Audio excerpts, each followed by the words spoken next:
Do our part. चलो तो शुरू करते हैं।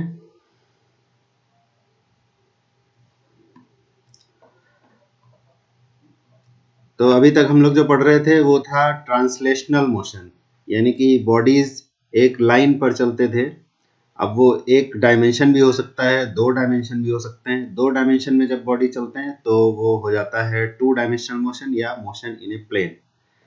और ट्रांसलेशनल मोशन और रोटेशनल मोशन में एक डिफरेंस ये होता है कि ट्रांसलेशनल मोशन में ऑब्जेक्ट जब चलते हैं तो उन ऑब्जेक्ट्स के डिफरेंट पार्ट्स, हर पार्ट का सेम डिस्प्लेसमेंट होता है, एक बराबर डिस्प्लेसमेंट होगा किसी भी पार्ट को देखें। और रोटेशनल मोशन जब होता है तो बॉडी के डिफरेंट पार्ट्स डिफरेंट डिस्प्लेसमेंट उनका होता है और उनकी लीनियर वेलोसिटी भी डिफरेंट होती है, ठीक है। बट ट्रांसलेशनल मोशन में ऐसा नहीं है। ट्रांसलेशनल मोशन में सबका, सारे जो पार्ट्स होंगे, ऑब्जेक्ट के सारे पार्ट्स या सिस्टम के सारे पार्ट्स, वो इक्वल डिस्प्लेसमेंट उनका होगा और इक्वल उनकी वेलोसिटी होगी, ठीक है। तो रोटेशनल मोशन शुरू करने से पहले हमें एक दो चीजें पढ़नी होगी, जैसे कि रिजिड बॉडी क्या होता है, सेंटर ऑफ मास क्या होता है। इनसे रोटेशनल मोशन को समझने में हमें आसानी होती है, ठीक है। तो रोटेशनल मोशन जान लेते हैं। रिजिड बॉडी का क्या मतलब होता है, what do you mean by rigid body. तो रिजिड बॉडी का मतलब है कि अगर हमारे पास एक कोई ऑब्जेक्ट है कुछ ऐसे शेप का, मान लो कोई इरेगुलर शेप का ऑब्जेक्ट है, ठीक है, और इसमें डिफरेंट इसके कॉन्स्टिट्यूएंट पार्टिकल्स हैं, मान लो ये पार्टिकल्स हैं, ठीक है, 1 है, 2 है, ये 3 है, ऐसे ही बहुत सारे होंगे। तो इनके अपने डिफरेंट मासेज होंगे। कोई भी बॉडी है, ये मान लो एक रिजिड बॉडी है, ये बहुत सारे डिफरेंट मास पार्टिकल से मिलकर बना हुआ है। मान लो उनके मासेज हैं m1, m2, m3 and so on, ऐसे बहुत सारे n नंबर ऑफ पार्टिकल्स होंगे, ठीक है, n की वैल्यू बहुत लार्ज होगी। तो ऐसे मास पार्टिकल से ये हमारा एक ऑब्जेक्ट बना हुआ है। तो रिजिड और नॉन रिजिड बॉडीज में क्या डिफरेंस होता है। तो रिजिड का मतलब होता है कि अगर इस बॉडी पर कोई डिफॉर्मिंग फोर्स लगाया जाए, या ये बॉडी कभी मोशन में हो, मान लो कि इसको हमने ऐसे प्रेस किया, दोनों तरफ से इस बॉडी पर हमने एक फोर्स लगाया, ठीक है, ऐसे फोर्स लगाया, तो जो हमारा पार्टिकल, कॉन्स्टिट्यूएंट पार्टिकल है बॉडी का, नंबर 1 और नंबर 2, इनके बीच में जो डिस्टेंस है, ये वाली डिस्टेंस, ठीक, ये डिस्टेंस है सपोज r12। इसी तरह से 2 और 3 के बीच में जो डिस्टेंस है, ये सपोज r23। तो जब कोई फोर्स लगाया जाए तो ये डिस्टेंस चेंज नहीं होनी चाहिए। कोई भी जो कॉन्स्टिट्यूएंट पार्टिकल्स हैं इस बॉडी के, उनके बीच का जो डिस्टेंस है, जैसे r12 है, उसको तुम इंटर पार्टिकल डिस्टेंस बोल सकते हो। तो ये डिस्टेंसेस चेंज नहीं होने चाहिए, ठीक है। इनके कितना भी फोर्स लगाया जाए, कोई डिफॉर्मिंग फोर्स लगाया जाए, बॉडी को गिराया जाए, पटका जाए, कुछ किया जाए, इनके बीच का जो डिस्टेंस है, इंटर पार्टिकल डिस्टेंस, ठीक, मस्ट नॉट चेंज। ये डिस्टेंस चेंज नहीं होना चाहिए, ठीक है। इसको हम क्या बोल सकते हैं, inter particle distance. This distance must not change. तो अगर ऐसा हुआ तो इस बॉडी को हम कहेंगे रिजिड बॉडी, ठीक है, रिजिड बॉडी। और अगर ये डिस्टेंस चेंज हो जाता है, पार्टिकल्स के बीच का डिस्टेंस अगर चेंज हो गया, तो ऑब्वियसली वो बॉडी रिजिड नहीं कहलाएगा, उसको हम कहेंगे क्या, नॉन रिजिड बॉडी, ठीक है, नॉन रिजिड बॉडी। तो प्रैक्टिकली अगर हम सोचें तो कोई भी बॉडी परफेक्टली रिजिड नहीं होता है और ना ही कोई बॉडी परफेक्टली नॉन रिजिड होता है।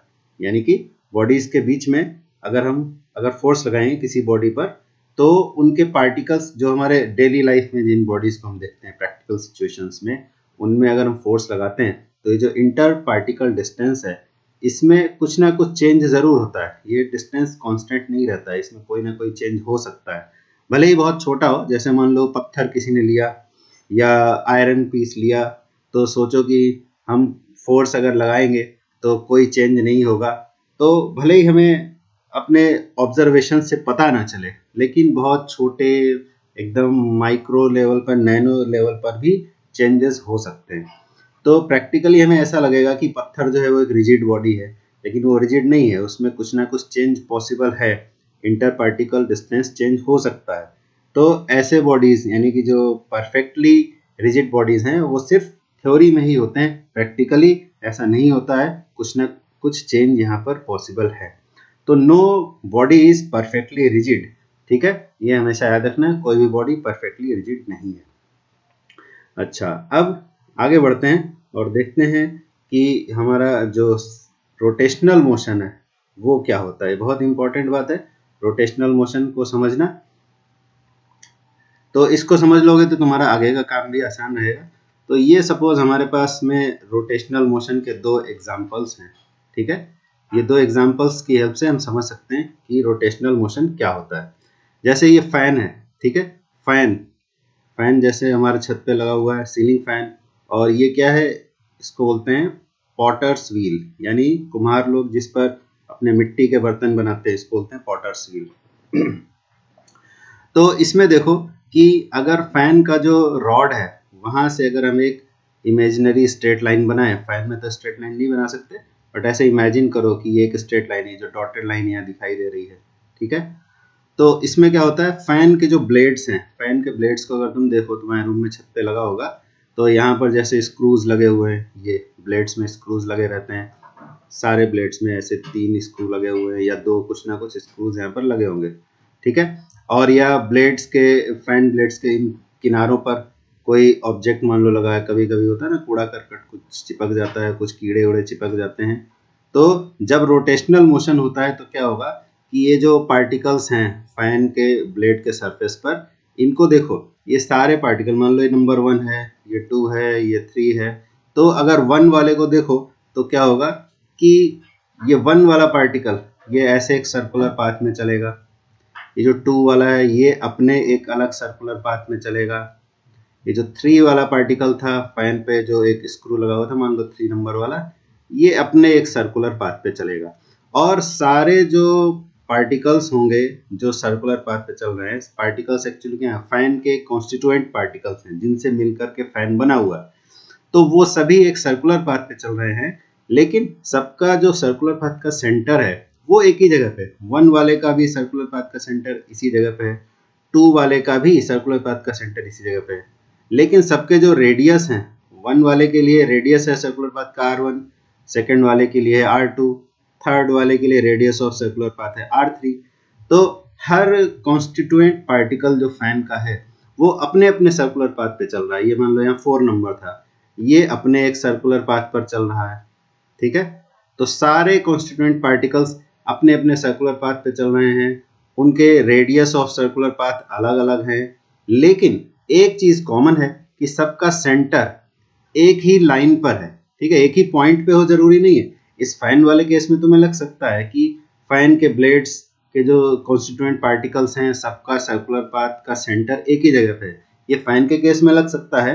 लेकिन अगर ये पॉटर्स व्हील वाला एग्जांपल देखो, इसमें व्हील और ये पूरा जो पॉट बन रहा है अभी कंप्लीट नहीं हुआ होगा, इसीलिए तो पॉटर्स व्हील पे रखा हुआ है, तो ये सर्कुलर, ये ऐसे रोटेशनल मोशन हो रहा है, ठीक है, ये इस डायरेक्शन में। अगर हम यहाँ से इसको टॉप व्यू इमेजिन करें तो हमें ये एंटी क्लॉकवाइज डायरेक्शन में रोटेशन दिखाई देगा, ठीक है, ये यहाँ पे डायग्राम में बना हुआ है, एंटी क्लॉकवाइज रोटेशन हो रहा है। तो इसमें क्या होगा कि व्हील के जो ऊपर वाला सरफेस हमें दिखाई दे रहा है, यहाँ पर अगर हम पॉइंट्स लेते हैं, ये मान लो 1 लिया, यहाँ मान लो 2 ले लिया, और यहाँ मान लो 3 ले लिया, तो 1 वाला जो पॉइंट है, अगर मान लो यहाँ निशान लगा दें, पॉटर्स व्हील पे मार्कर से निशान लगा दें, तो 1 नंबर वाला वो अपने सर्कुलर पाथ में चल रहा है, 2 वाला अपने सर्कुलर पाथ में चल रहा है, 3 वाला अपने सर्कुलर पाथ में चल रहा है, ठीक है, और सबकी रेडियस अपनी अपनी अलग है, इसकी R1 है, इसकी R2 है और इसकी R3 है, ठीक है, सबका सर्कुलर पाथ का सेंटर एक ही जगह है क्योंकि ये 1 2 3 एक ही प्लेन में है। लेकिन अगर हम पॉट को देखें, जो पॉट हमारा था जो इस पॉटर्स व्हील पे रखा हुआ है, अगर उस पॉट को हम देखें तो, और अलग अलग हाइट पे अगर पॉइंट्स को लिया जाए, ठीक है, इस पॉट में अलग अलग हाइट में अगर हम पॉइंट्स को लें, मान लो कि एक हमने यहाँ ले लिया 1, और दूसरा वाला यहाँ ले लिया 2, और तीसरा यहाँ पे ले लिया मान लो 3, तो 1 वाला अपने सर्कुलर पाथ में चल रहा है, इसका सेंटर यहाँ है, 2 वाला अपने सर्कुलर पाथ में चल रहा होगा, इसका सेंटर यहाँ पर होगा, 3 वाला अपने सर्कुलर पाथ में चल रहा है, उसका सेंटर यहाँ पे होगा। तो अब देखो जो 1 2 3 जो कॉन्स्टिट्यूएंट पार्टिकल्स हैं किसके, पॉट के जो कॉन्स्टिट्यूएंट पार्टिकल्स हैं 1 2 3, ये अपने अपने सर्कुलर पाथ में चल रहे हैं। सबके सर्कुलर पाथ की रेडियस भी अलग अलग हो सकती है, वो डिपेंड करेगा कि तुमने पॉट में किस जगह पे निशान लगाया। ठीक है, तो यहाँ पर सर्कुलर पाथ सबका अलग अलग है, रेडियस अलग अलग है, सेंटर भी अलग अलग है। अगर हम सारे पॉइंट्स लेते हैं यहाँ पर, यानी कि व्हील के ऊपर वाले सरफेस पे, तो सबका सेंटर एक ही पॉइंट पे आ जाएगा। लेकिन अगर ऐसे एक ऊंचे ऑब्जेक्ट को लिया, जैसे कि ये पॉट था, तो इसमें 1 2 3 जो पार्टिकल्स हैं वो सभी सर्कुलर पाथ पे चल रहे हैं, ये बात सही है। सबका रेडियस अलग अलग है, वो भी सही है। बट अब सबके सर्कुलर पाथ का सेंटर एक जगह नहीं है। फर्स्ट वाले का यहाँ पर है, सेकंड वाले का यहाँ पर है, थर्ड वाले का यहाँ पर है। ठीक है, लेकिन फिर भी एक चीज है जो इन सबको कनेक्ट करती है, वो ये है कि सबके सर्कुलर पाथ का सेंटर एक ही लाइन पर है। ये जो डॉटेड लाइन दिखाई दे रही है, चाहे कहीं पर भी ले लो तुम, कोई भी पार्ट ले लो, कोई भी कॉन्स्टिट्यूएंट पार्टिकल ले लो इस रोटेटिंग ऑब्जेक्ट का, तो उनके सर्कुलर पाथ अलग अलग हो सकते हैं, उनके रेडियस ऑफ सर्कुलर पाथ अलग अलग हो सकते हैं, लेकिन सबका सेंटर अलग अलग है, बट है एक ही लाइन पर। तो ये जो लाइन है जिस पर सारे कॉन्स्टिट्यूएंट पार्टिकल्स के सर्कुलर पाथ रहते हैं, ठीक है, the centres of the circular paths of all the constituent particles lie on the same line. और ये जो लाइन होती है, इसी लाइन को बोलते हैं एक्सिस ऑफ रोटेशन। ठीक है, क्या बोलते हैं इसको? Axis of rotation. इस लाइन को एक्सिस ऑफ रोटेशन बोलते हैं। कौन सी लाइन को? जिस पर सारे कॉन्स्टिट्यूएंट पार्टिकल्स के सर्कुलर पाथ का सेंटर होता है। ठीक है, उसको बोलते हैं क्या? Axis of rotation. अब ये तो हमारे कुछ नॉन शेप के बॉडीज हैं। हम एक कोई इरेगुलर शेप का बॉडी ले लेते हैं और उसमें इस बात को समझने की कोशिश करते हैं। मान लो कि ये हमने कोई इरेगुलर शेप का ऐसे बॉडी ले लिया, कोई पत्थर था टेढ़ा मेढ़ा सा। ठीक है, और ऐसे तो एक रिजिड बॉडी हम घर में हमें भी एक एग्जांपल के लिए मिल जाएगी। तो पत्थर में तो ऐसा नहीं कर सकते, बट फिर भी समझने के लिए कर सकते हैं। क्या करो तुम, अपने किचन में जाना, वहां देखना एक आलू पड़ा होगा, एक आलू को लेना। ठीक है, और उसमें आर पार जो है एक झाड़ू का सींक या ऐसा कोई चीज डाल देना। ठीक है, या कोई तुम्हारे पास आयरन का कोई ऐसे पतला स्टिक जैसा हो, वो इसके आर पार तुम डाल देना। ठीक, और फिर देखना कि तुम्हें यहाँ पर एक्सिस ऑफ रोटेशन का एक बढ़िया सा आइडिया मिल जाएगा कि एक्सिस ऑफ रोटेशन क्या होता है। ठीक, तो ये तुमने जो है ना क्या किया, एक झाड़ू की सीख को इस आलू के आर पार करवा दिया।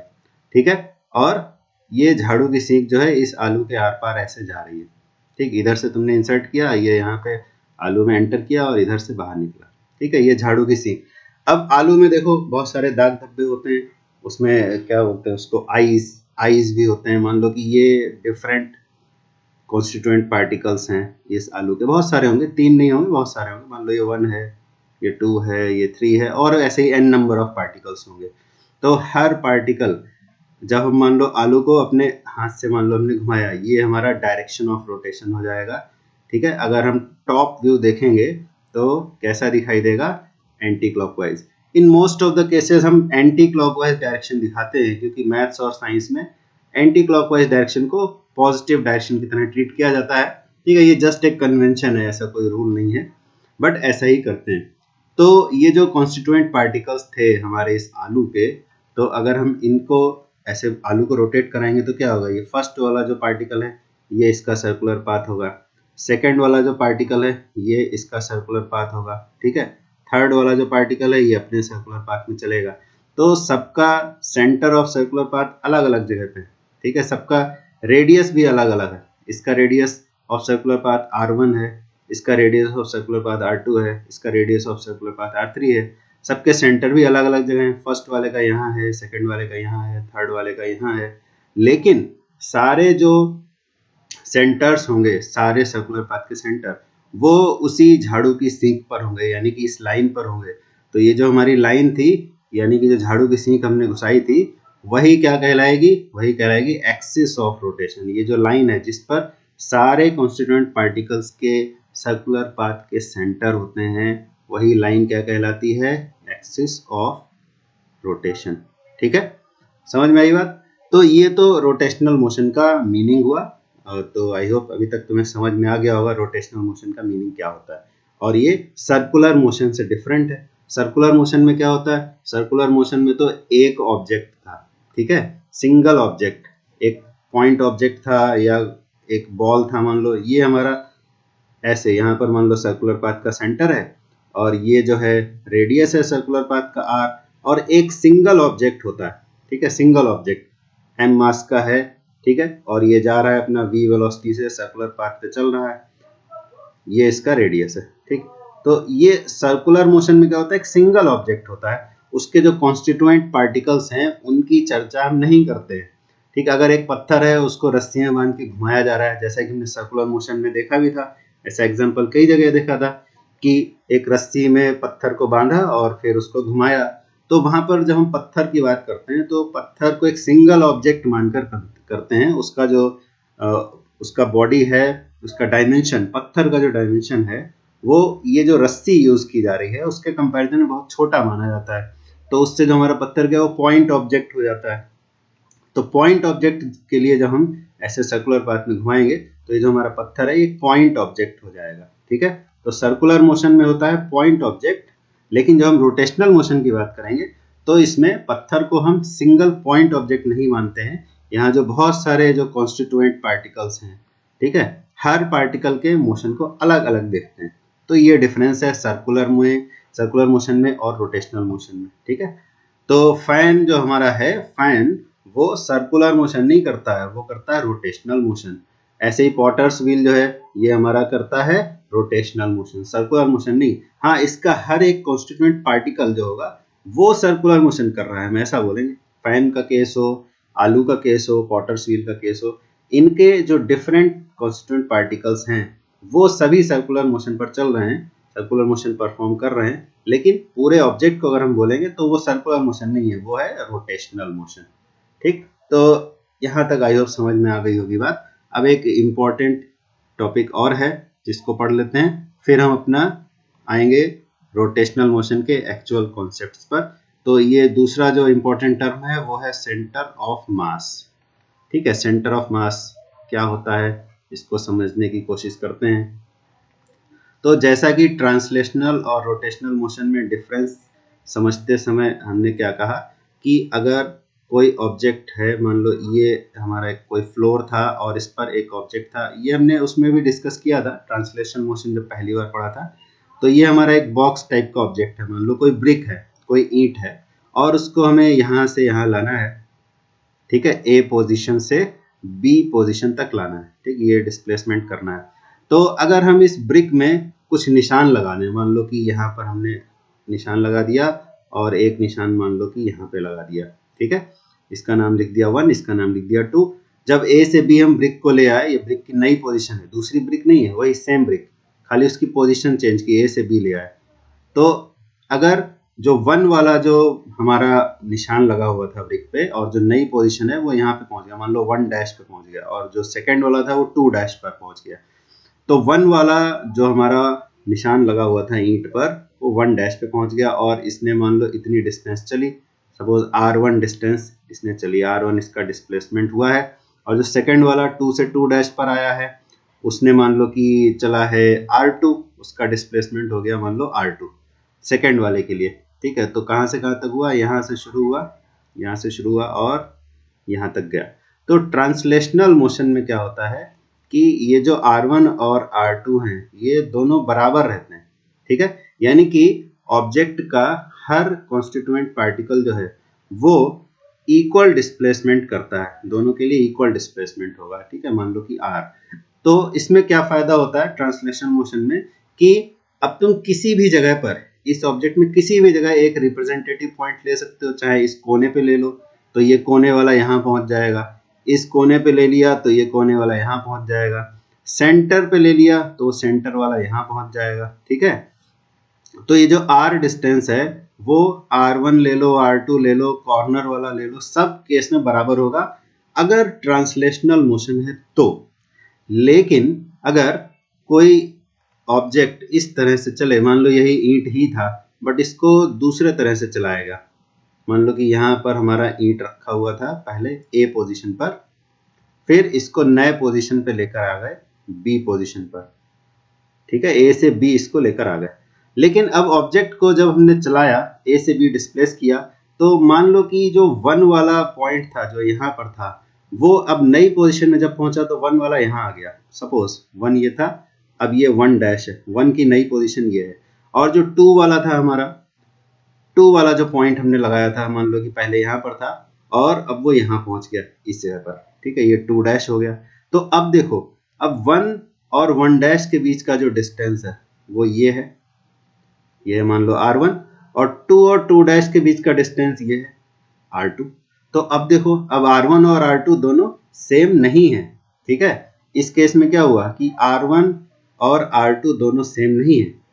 तो ये क्यों हुआ होगा, ये अगर हम थोड़ा अपना कॉमन सेंस यूज करें तो हम सोच सकते हैं, ये इमेजिन कर सकते हैं कि कुछ ना कुछ ऐसा हुआ होगा कि ये ईंट ऐसे पलट गया होगा, ठीक है। ईंट पलट गया होगा तो 1 वाला इधर आ गया, फिर और एक बार पलटा होगा तो 1 इधर रह गया, 2 इधर चला गया।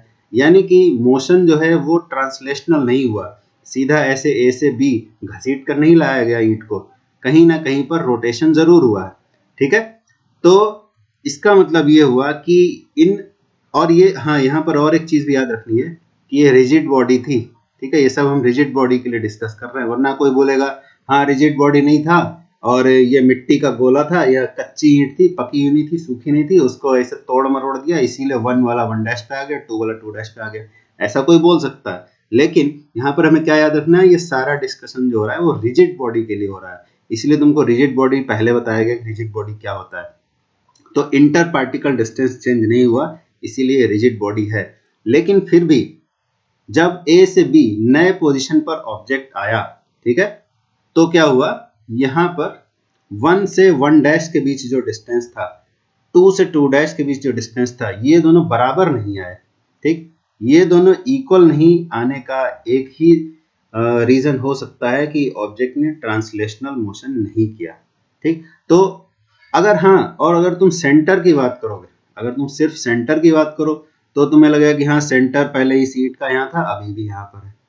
आई बात समझ में? सेंटर के लिए अगर तुम डिस्टेंस देखोगे, सेंटर के लिए, तो तुम किसी भी, मान लो ये वाली पोजीशन ए और बी के बीच उतना ही डिस्टेंस था, इस केस में भी ए और बी के बीच उतना ही डिस्टेंस था, ठीक है।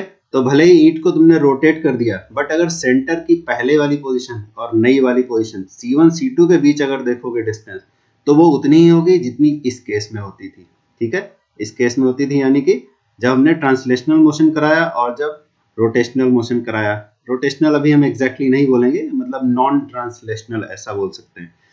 तो अगर ए और बी के बीच गैप सेम है दोनों केस में, ये हमारा फर्स्ट केस था और ये सेकंड केस था, अगर ए और बी के बीच गैप सेम है, ठीक है, तो C1 से C2 के बीच, C1 से C2 के बीच इसकी क्या चीज है, ये ए पोजीशन पर जब सेंटर था, ईंट का सेंटर हम बोल रहे हैं अभी, एक्चुअली वो कुछ और नाम है, अभी बात होगी उसकी। और जब बी पर पहुंचा तो दोनों केस में C1 C2 बराबर था, बट R1 R2 बराबर नहीं थे। इस केस में बराबर थे बट इस केस में बराबर नहीं थे, ठीक है। तो इसका मतलब है कि ईंट पर कहीं भी कोने पर इधर उधर अगर हम लेते हैं पॉइंट्स, ठीक है, तो ट्रांसलेशनल मोशन हुआ तब तो ठीक है, R1 R2 और C1 C2 ये सब बराबर होंगे, ठीक। लेकिन अगर कहीं पे ट्रांसलेशनल मोशन फॉलो नहीं हुआ, कहीं पे रोटेशन हो गया, तो R1 R2 बराबर नहीं होंगे, ठीक है। तो इसका मतलब है कि अगर ऐसी मोशन हुई तो हमें ऑब्जेक्ट के दोनों पोजीशन, नए पोजीशन यानी कि ए और बी पोजीशंस को डिस्क्राइब करने के लिए एक रिप्रेजेंटेटिव पॉइंट चाहिए, ठीक है, एक रिप्रेजेंटेटिव पॉइंट। तो वो जो रिप्रेजेंटेटिव पॉइंट होगा इस केस में ईंट का सेंटर होगा, ठीक है।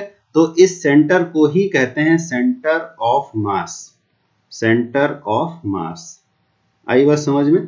तो सेंटर ऑफ मास क्या चीज है? सेंटर ऑफ मास एक रिप्रेजेंटेटिव पॉइंट है जो ऑब्जेक्ट के मोशन को डिस्क्राइब करने के लिए हमें चाहिए, ठीक है।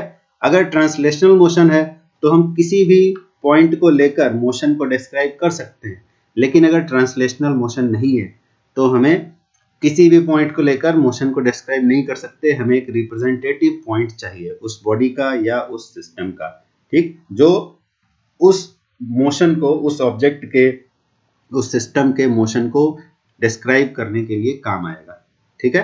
तो ये तो सेंटर ऑफ मास की डेफिनेशन हुई। तो एग्जाम में तुमसे डेफिनेशन पूछने का चांस तो कम ही है, ज़्यादा चांस होता है सेंटर ऑफ मास का कैलकुलेशन की, सेंटर ऑफ मास कोई सिस्टम का हम कैसे निकालेंगे। ठीक है, तो सेंटर ऑफ मास के लिए हमारे पास में क्या मैथमेटिकल कैलकुलेशन है। तो सपोज ये हमने बना लिए अपने एक्सिस, ठीक है, एक्स और वाई एक्सिस बना लेते हैं। कुछ अजीब टाइप का बन गया है तो हम इसको नॉर्मल टाइप का बनाते हैं, अजीब टाइप का नहीं चाहिए हमें। ये हमारे एक्स वाई एक्सिस हो गए सपोज, ठीक है, ये हो गया एक्स और ये हो गया वाई। ठीक है, तो हम सिंप्लिसिटी के लिए एक ऐसा सिस्टम ले लेते हैं जिसमें सिर्फ दो ही कॉन्स्टिट्यूएंट पार्टिकल्स हैं। मान लो एक कॉन्स्टिट्यूएंट पार्टिकल यहाँ पर है, इसका मास है m1, ठीक है, और दूसरा कॉन्स्टिट्यूएंट पार्टिकल यहाँ पर है जिसका मास है m2। ठीक, ये सपोज ए पोजीशन पर रखा है, ये बी पोजीशन पर रखा है, तो ये एक ऐसा सिस्टम है जिसमें दो पार्टिकल्स हैं m1 और m2। ठीक है, तो m1 और m2 के जो पोजीशन वेक्टर्स हैं, पोजीशन वेक्टर क्या होता है ये ऑलरेडी डिस्कस हो चुका है। तो इनके पोजीशन वेक्टर, m1 का पोजीशन वेक्टर मान लो ये रहा।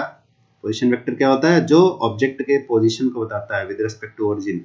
तो ये पोजीशन वेक्टर है मान लो r1, और जो हमारा दूसरा वाला जो मास पार्टिकल है उसका पोजीशन वेक्टर हमने बनाया ओरिजिन से, ये दूसरे वाले हमारे पॉइंट ऑब्जेक्ट का पोजीशन वेक्टर हुआ, ये है मान लो r2 वेक्टर। तो ये पोजीशन वेक्टर हुए। ठीक, तो सेंटर ऑफ मास का जो पोजीशन वेक्टर होगा, पोजीशन वेक्टर क्या चीज होता है अगर याद करो तो वेक्टर वाले चैप्टर में बताया गया था, पोजीशन वेक्टर। ठीक है, पोजीशन वेक्टर क्या होता है, जो ऑब्जेक्ट के पोजीशन को ओरिजिन के रेस्पेक्ट में डिस्क्राइब करता है। यानी कि अब सिंपल तरीके से समझो तो ये होगा, ओरिजिन से उस ऑब्जेक्ट की पोजीशन की तरफ जो हमने वेक्टर बनाया, जैसे ओ से ए की तरफ, तो m1 का पोजीशन वेक्टर हो गया r1, ओ से m2 की तरफ बनाया तो m2 का पोजीशन वेक्टर हो गया r2। यानी कि इसकी पोजीशन बताएगा कि ओरिजिन से कितना दूर है, x एक्सिस से कितना एंगल बना रहा है। ठीक है, तो ये पोजीशन वेक्टर की हेल्प से पता चल जाता है, यानी कि पोजीशन बताता है। सिंपल सी बात बोले तो ये है। तो इनका जो m1 m2 मास का जो हमारा सिस्टम है, इसका सेंटर ऑफ मास कहाँ होगा। ठीक है, तो मान लो कि ये एक हमने m1 m2 को ज्वाइन करने वाली लाइन बनाई। ठीक है, तो इस लाइन पर यहाँ कहीं पर, जरूरी नहीं मिड पॉइंट हो, मान लो कि इस पॉइंट पे C पर सेंटर ऑफ मास है। तो सेंटर ऑफ मास कहाँ पर होगा, उसकी पोजीशन बतानी पड़ेगी। तो उसकी पोजीशन बताने के लिए सपोज हमने एक पोजीशन वेक्टर मान लिया, suppose the position vector of the centre of mass is this one. ये जो गुलाबी सा हमने मान लिया पोजीशन वेक्टर, ये सेंटर ऑफ मास का पोजीशन वेक्टर, इसका नाम हमने लिख दिया RCM। ठीक है, तो RCM की जो वैल्यू होगी, यानी जो position vector of center of mass of this system of these particles m1 और m2 वाले जो particles हैं, इनका जो center of mass होगा उसका position vector क्या होगा।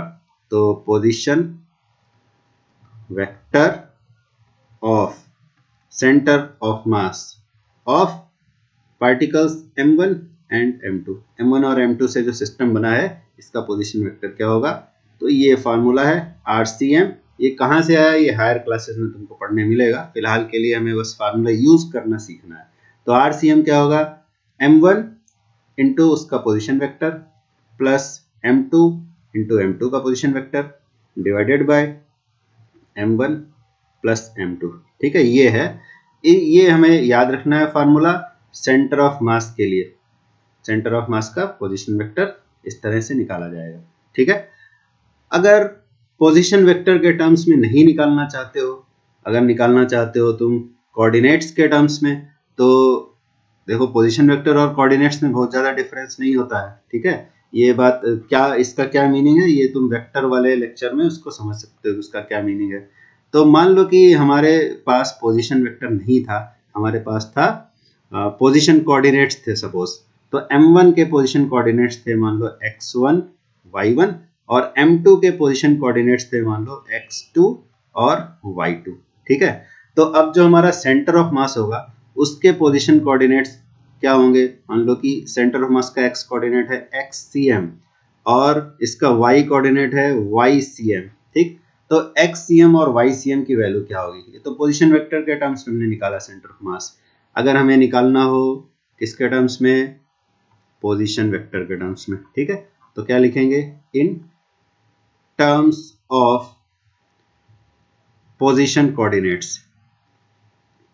पोजीशन कोऑर्डिनेट्स के टर्म्स में अगर हम लिखें तो एक्स सी एम क्या होगा, बहुत आसान है, जैसे आर सी एम लिखा उसी तरह एक्स सी एम भी हो जाएगा। तो एक्स सी एम क्या होगा, m1 इंटू इसका x coordinate plus m2 into इसका x coordinate divided by m1 plus m2, ठीक है। और इसी तरह से अगर y कोऑर्डिनेट लिखा जाएगा सेंटर ऑफ मास का YCM, तो क्या हो जाएगा m1 y1 plus m2 y2 divided by m1 plus m2। तो ये हमने निकाल लिए क्या, ये हमने पोजीशन कोऑर्डिनेट के टर्म्स में सेंटर ऑफ मास पता लगा लिया, ठीक है। तो इस तरह से करेंगे, लेकिन जरूरी नहीं है कि दो ही कॉन्स्टिट्यूएंट पार्टिकल हो, दो से ज्यादा भी हो सकते हैं। मान लो कि n नंबर ऑफ पार्टिकल्स हैं, तो क्या होगा, तो कुछ नहीं होगा, n टर्म्स हो जाएंगे, ठीक है। क्या, तो हम ऐसे समझ सकते हैं इस बात को कि अगर हमारे पास ऐसा बॉडी है, ऐसा सिस्टम है जिसमें बहुत सारे कॉन्स्टिट्यूएंट पार्टिकल्स हैं, ठीक है, तो if the system consist of n number of mass particles, ठीक है, अगर बहुत सारे मास पार्टिकल्स हैं तो RCM के मान लो कि 3 है, तो क्या होगा m1 r1 प्लस m2 उसका पोजीशन वेक्टर प्लस m3 उसका पोजीशन वेक्टर। और अगर n नंबर ऑफ टर्म्स हैं, n number of mass particles हैं, तो ऐसे ही जोड़ते चले जाओ, कहां तक, mnrn, ठीक है, होल डिवाइडेड बाय क्या हो जाएगा, सारे कॉन्स्टिट्यूएंट पार्टिकल्स का मास का सम, ठीक। तो अगर हम डिनोमिनेटर को देखें तो डिनोमिनेटर में क्या चीज है, मान लो कि हमारा वही आलू था, आलू के डिफरेंट पार्टिकल्स, सबके मास को अगर ऐड कर दोगे, यानी कि यहां से लेकर यहां तक m1 से लेकर mn तक, तो क्या हो जाएगा, पूरे आलू का मास आ जाएगा। तो पूरे आलू का मास ऐसे m1 m2 लिखने की जरूरत नहीं है, यहाँ पे सीधा capital M, mass of the whole system, ठीक है। कैपिटल M क्या चीज है, वो m1 से लेकर m2 तक का सम है, ठीक है, ये है कैपिटल M। फिर इधर क्या बचा, न्यूमरेटर में जो था उसको ऐसे ही रहने दो, m1 r1 plus m2 r2 plus m3 r3 and so on mn rn, ठीक। तो ये सेंटर ऑफ मास का पोजीशन वेक्टर हमने लिख लिया, ठीक है, अगर n नंबर ऑफ पार्टिकल से हमारा सिस्टम बना है, ठीक। इसी तरह से अगर हमें लिखना हो x और y कोऑर्डिनेट, तो बिल्कुल वैसे ही हो जाएगा, x कोऑर्डिनेट और y कोऑर्डिनेट अगर लिखोगे तो ऐसे लिखोगे, x cm, सॉरी इस पे वेक्टर नहीं लगाना है, ये तो पोजीशन कोऑर्डिनेट है, x cm equal to 1/m यानी कि टोटल मास, और इधर क्या हो जाएगा m1 x1 m2 x2 m3 x3 और जोड़ते चले जाओ, कहां तक, mn xn तक, ठीक। ये x कोऑर्डिनेट हो गया, यहाँ पे हम एंड लिख देते हैं in terms of position coordinates, और YCM लिखोगे अगर इसी प्रकार तो हो जाएगा 1/m m1 y1 plus m2 y2 plus m3 y3, जोड़ते चले जाओ कहां तक, mn yn तक, ठीक है। तो ये तो हो गए हमारे फार्मूला। तो फार्मूला हमारे किस काम आएंगे, ये फार्मूला काम आएंगे हमें सेंटर ऑफ मास पता लगाने के लिए काम आने वाले हैं, ठीक है। अब इनको यूज करना सीखना है, इसकी प्रैक्टिस करनी पड़ेगी, एग्जाम में फार्मूला थोड़ा डायरेक्ट पूछा जाएगा, उसको यूज करने आना चाहिए, ठीक है। तो उसको यूज करने के लिए हम एक एग्जाम्पल करते हैं, एक इजी सा एग्जाम्पल लिया, मान लो हमने सपोज एक ऐसा कुछ एग्जाम्पल ले लेते हैं। एग्जाम्पल के लिए हमने ले लिया, मान लो हमारे पास में एक रॉड है, ठीक है, रॉड। तो रॉड कैसे बनाएंगे, इसको ले लेते हैं, यहाँ से रॉड बन जाएगा। मान लो कि ये हमारे पास एक रॉड है, ठीक है। इस रॉड पे, या ऐसे मान लो ये मीटर स्केल है, मीटर स्केल है तो समझना और इजी होगा। मान लो मीटर स्केल है, यहाँ पे 0 का निशान लगा हुआ है और यहाँ पे मान लो 100 का निशान लगा, 100 सेंटीमीटर का निशान लगा हुआ है, ठीक। यहाँ पे cm मतलब सेंटर ऑफ मास नहीं है, ये सेंटीमीटर है। तो अब तुमसे पूछा गया कि इस रॉड का, यानी ये जो मीटर स्केल है, इसका सेंटर ऑफ मास कहाँ होगा। तो एक बहुत ही सिंपल सी बात याद कर लो, अभी आगे फिर से ये बात डिस्कस होगी। तो जो ऐसे बॉडीज होते हैं ना सिमेट्रिकल, अगर तुमने बहुत अच्छे क्वालिटी का, अगर तुमने मीटर स्केल खरीदा है, मान लो स्टील का या लकड़ी का, बहुत अच्छे क्वालिटी खरीदा, तो उसकी खास बात क्या होगी कि उसकी थिकनेस या विड्थ सब जगह एक बराबर होगी, एक समान मोटा होगा, एक समान चौड़ा होगा, ठीक है। तो ऐसे जो बॉडीज होते हैं वो कहलाते हैं रेगुलर शेप के बॉडीज, ठीक है, रेगुलर शेप के बॉडीज। और यूनिफॉर्म उनमें डेंसिटी होती है, मास डेंसिटी अगर यूनिफॉर्म है तो वो रेगुलर शेप के बॉडीज कहलाएंगे। तो उनका जो सेंटर ऑफ मास होता है वो उनका सेंटर ऑफ जियोमेट्रिकल सिमेट्री वाली जगह पर होता है, ठीक है। जियोमेट्रिकल सिमेट्री मतलब जैसे रॉड है तो उसका जो सेंटर होगा, अगर ये मीटर स्केल है तो यहाँ जो 50 सेंटीमीटर वाला जो मार्किंग होगा, ठीक है, वहीं पर इसका सेंटर ऑफ मास होगा। तो इसमें तुम्हें किसी कैलकुलेशन की जरूरत नहीं है, डायरेक्ट याद कर सकते हो कि अगर एक रेगुलर शेप का बॉडी है और यूनिफॉर्म मास डेंसिटी है, यानी हर जगह मास एक जैसा, ऐसा ना हो कि स्केल कहीं एक जगह पे मोटा हो, यहाँ एक साइड में मोटा बना दिया, एक साइड में पतला, तो ऐसा नहीं होगा। यूनिफॉर्म मास डेंसिटी होनी चाहिए, सब जगह मास एक बराबर डिस्ट्रीब्यूटेड हो। तो सेंटर ऑफ मास वहीं पर होता है जहां सेंटर ऑफ ज्योमेट्रिकल सिमेट्री होता है। ज्योमेट्रिकल सिमेट्री का मतलब जानते ही हो। तो जैसे स्केल है, 100 सेंटीमीटर का रॉड है, तो 50 सेंटीमीटर वाला जो मार्क है, अगर अच्छे क्वालिटी का तो सही सही होगा ही, तो 50 सेंटीमीटर वाली जो जगह है वहीं सेंटर ऑफ मास होगा। लेकिन अगर हम तुम्हें इस क्वेश्चन को चेंज करने बोले, इस क्वेश्चन में कुछ ऐसा कर दें कि ये रॉड तो हमारा ठीक है, यूनिफॉर्म था, अच्छे क्वालिटी का स्केल खरीदा, वो सब सही है, बट हम मान लो यहाँ पर जीरो वाली पोजीशन पर हम एक मास बॉडी रख दें, ठीक है, जीरो नहीं, मान लो ये 1 है, 1 सेंटीमीटर वाली पोजीशन पर हमने एक मास बॉडी रख दिया, और एक मास बॉडी मान लो हमने यहाँ पे रख दिया, ठीक है, यहाँ पर रख दिया, सपोज 70 सेंटीमीटर वाली पोजीशन पर रख दिया, और इसको कहाँ रखा, 1 सेंटीमीटर वाली पोजीशन पर, ठीक है। और ये जो हमारा स्केल था, स्केल हमने सिंप्लिसिटी के लिए हम ऐसा बोल दे रहे हैं, बट ऐसा होता नहीं है। मान लो कि ये मासलेस है, स्केल जो है हमारा मासलेस, ठीक है, समझने के लिए हमने इजी एग्जांपल ले लिया। तो इस सिस्टम का सेंटर ऑफ मास बताओ। यहाँ जो पहले नंबर वाली बॉडी है इसका मास है सपोज 10 ग्राम, और जो दूसरे नंबर वाली बॉडी है इसका मास है सपोज 20 ग्राम। तो अब इस सिस्टम का सेंटर ऑफ मास बताओ। इसमें स्केल जो है वो हमारा मासलेस है, ठीक। तो इसमें हम क्या करेंगे, इसमें हम पोजीशन कोऑर्डिनेट्स यूज कर सकते हैं। यहाँ जो जीरो वाला जो पॉइंट था उसको हम x इक्वल टू 0 ले लें। अगर हमने इसको x इक्वल टू 0 लिया तो जो फर्स्ट वाला बॉडी था उसके लिए x की वैल्यू क्या हो जाएगी, 1 सेंटीमीटर, और जो ये वाली बॉडी है इसके लिए x की वैल्यू क्या हो जाएगी, देखो ओरिजिन से अगर यहाँ पर आओगे, हमने 0 वाली पोजीशन पे ओरिजिन लिया है, तो यहाँ से यहाँ तक आते आते x की वैल्यू हो जाएगी 70 सेंटीमीटर। इसमें हमें y कोऑर्डिनेट की जरूरत नहीं है, क्योंकि जो मासेस हैं, दो मासेस हैं, ये हमारा m1 है और ये हमारा m2 है। ये दो मासेस एक ही लाइन पर रखे हुए हैं, तो हमें इसमें y की जरूरत नहीं पड़ेगी, एक ही कोऑर्डिनेट से काम हो जाएगा, x से ही। तो सेंटर ऑफ मास कहाँ पर होगा, तो हम इसके लिए अब xcm लिख लेते हैं, सेंटर ऑफ मास का x कोऑर्डिनेट। तो फार्मूला क्या था, m1 x1 plus m2 x2 divided by m1 plus m2, ठीक है। तो m1 हमारा था 10 ग्राम, और उसकी पोजीशन क्या थी, उसकी पोजीशन थी 1 सेंटीमीटर, ठीक।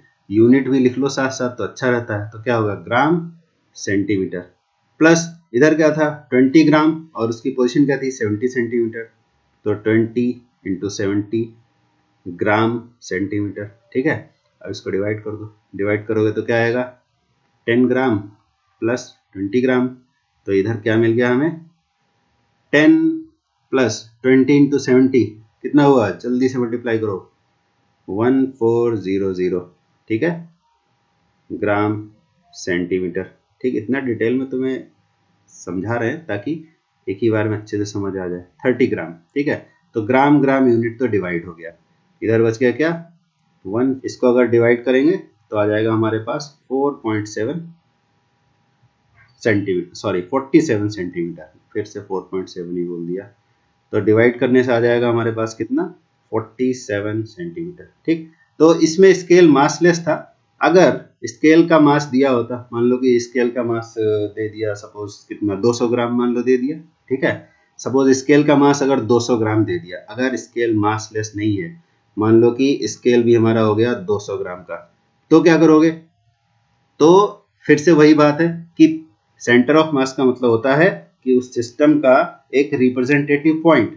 तो पूरे स्केल का जो मास है वो 200 ग्राम है, बट हम उसको कहाँ पर लें, उसके सेंटर ऑफ मास पर लेंगे। तो उसका सेंटर ऑफ मास कहाँ था, यहाँ पर था 50 सेंटीमीटर पर, ठीक है, ज्योमेट्रिकल सिमेट्री वाले पॉइंट पे।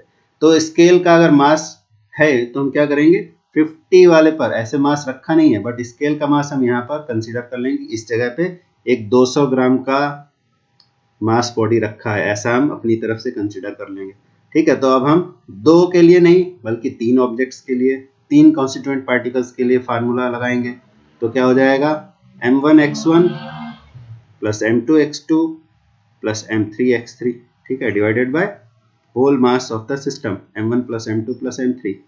तो क्या हो जाएगा 10 इंटू 1 प्लस स्केल का मास और पोजीशन, मास तो था 200 और पोजीशन था 50 सेंटीमीटर, और जो थर्ड वाला था वो कितना था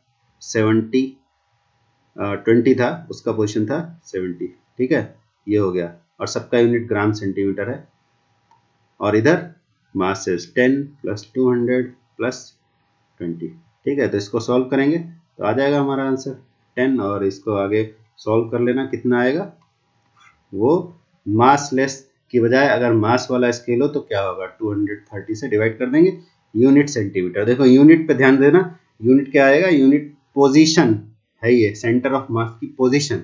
तो पोजीशन मतलब होता है उसका यूनिट सेंटीमीटर, मीटर, यानी कोई डिस्टेंस वाला ही यूनिट होगा।